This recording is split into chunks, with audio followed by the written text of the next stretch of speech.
ಮಾಜಿ ಸಿಎಂ ಸಿದ್ದರಾಮಯ್ಯ ಅವರ ನಾಲಿಗೆಗೆ ಲಂಗು ಲಗಾಮು ಇಲ್ಲ, ಸಂಸ್ಕಾರವೂ ಇಲ್ಲ ಎಂದು ಬಿಜೆಪಿಯ ರಾಷ್ಟ್ರೀಯ ಸಂಘಟನಾ ಕಾರ್ಯದರ್ಶಿ ಬಿಎಲ್ ಸಂತೋಷ್ ಹೇಳಿದ್ದಾರೆ. ಉಡುಪಿ ಅಜ್ಜರ್ಕಾಡು ಪುರಭವನದಲ್ಲಿ ನಡೆದ ಬಿಜೆಪಿ ಜಿಲ್ಲಾ ಮಟ್ಟದ ಶಕ್ತಿ ಕೇಂದ್ರದ ಸಮಾವೇಶವನ್ನು ಉದ್ಘಾಟಿಸಿ ಅವರು ಮಾತನಾಡಿದರು. ದೇಶಕ್ಕೋಸ್ಕರ ಬಿಜೆಪಿಯಲ್ಲಿ ಯಾರು ಬಲಿದಾನ ಮಾಡಿದ್ದಾರೆಂದು ಸಿದ್ದರಾಮಯ್ಯ ಕೇಳುತ್ತಾರೆ. ಈ ಸಾಲಿನಲ್ಲಿ ಬರುವಂತಹ ಮೊದಲನೇ ಹೆಸರು ಬಿಜೆಪಿಯ ಶ್ಯಾಮ್ ಪ್ರಸಾದ್ ಮುಖರ್ಜಿ. ಸಿದ್ದರಾಮಯ್ಯನವರ ನಾಲಿಗೆಗೆ ಲಂಗು ಲಗಾಮು ಸಂಸ್ಕಾರ ಅನ್ನುವ 3 ಅಂಶಗಳು ಇಲ್ಲದೆ ಇರುವುದರಿಂದ ಈ ಪ್ರಶ್ನೆಗಳನ್ನು ಅವರು ಹಾದಿ ಬೀದಿಯಲ್ಲಿ ಕೇಳುತ್ತಿರುತ್ತಾರೆ.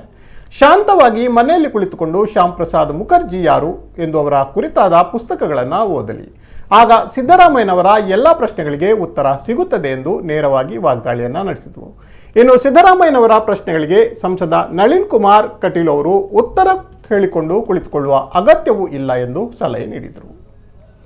ಸಿದ್ದರಾಮಯ್ಯ ಮಾತುಗಳನ್ನು ಉತ್ತರ ಕೊಡೋದಕ್ಕೆ ನಮಗೆ ಜನ ಮ್ಯಾಂಡೇಟ್ ಕೊಟ್ಟಿಲ್ಲ. ಜನ ಮ್ಯಾಂಡೇಟ್ ಕೊಟ್ಟಿರೋದು ಇವರು 60% ಇದೇ ತರನೇ ನಡ್ಕೊತಾ ಇದ್ದಾರೆ. ಅದಕ್ಕೆ ನೀವು ಕೊಡ್ತಾ ಇರೋದು ಅಂತ ಕೊಟ್ಟಿದ್ದಾರೆ. ನಾವು ಅದನ್ನೇ ಮಾಡಬೇಕು.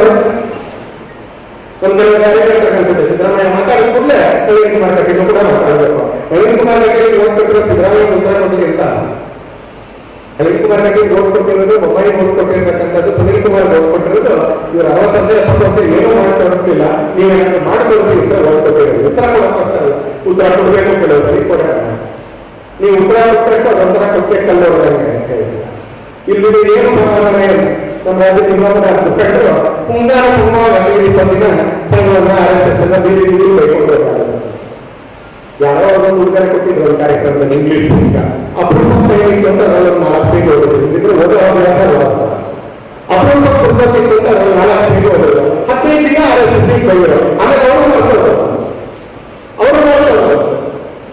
ನೀವು ಇಂಥದಕ್ಕೆಲ್ಲ ಉತ್ತರ ಕೊಡಬೇಕಾ ನೀವು ಅಂತ ಯೋಚನೆ ಮಾಡಿ ಅಂತಾರೆ. ಸಾಮರ್ಥ್ಯ ಹೆಸರನ್ನ ಇರಬೇಕು ಅಂತ ಹೇಳಿದ್ರೆ ಬದುಕಿಗೆ ಬೆಂಕಿ ಬಿಟ್ಟು ಸಿದ್ದರಾಮಯ್ಯ ರೀತಿಯಲ್ಲಿ ಹಾರಾಡುವಂತ ಸಿದ್ದರಾಮಯ್ಯವರಿಗೆ ಉತ್ತರ ಕೊಡಬೇಕಂತ ಯೋಚನೆ ಮಾಡಬೇಕು ನೀವು. ಅಥವಾ ಸಾಮರ್ಥ್ಯ ಬದುಕನ್ನ ಪ್ರತಿ ಯುವಕನ ಮನಸ್ಸಿಗೆ ಮತ್ತು ಜೀವನಕ್ಕೆ ತಲುಪಿಸ್ಬೇಕು ಅಂತ ಕೇಳಿದ್ರೆ ನನ್ನ ಹತ್ರ ಕೇಳಿದ್ರೆ ನಾನು ಹೇಳ್ತೇನೆ, ಸಾಮರ್ಥ್ಯ ಬದುಕನ್ನ ಪ್ರತಿ ಯುವಕನ ಜೀವನಕ್ಕೆ ಮತ್ತು ಮನಸ್ಸಿಗೆ ತಲುಪಿಸುವಂತ ಕೆಲಸ ಮಾಡಬೇಕು. ಸಿದ್ದರಾಮಯ್ಯ ಆಗಲೇ ಕೊಟ್ಟಿದ್ದಾರೆ, ಮುಂದೆ ದೊಡ್ಡ ಸುದ್ದಿಗೆ ಹೋಗ್ತಾರೆ, ಟ್ರಾನ್ಸ್ಫರ್ ಆಗ್ತಾರೆ. ನಾವೇ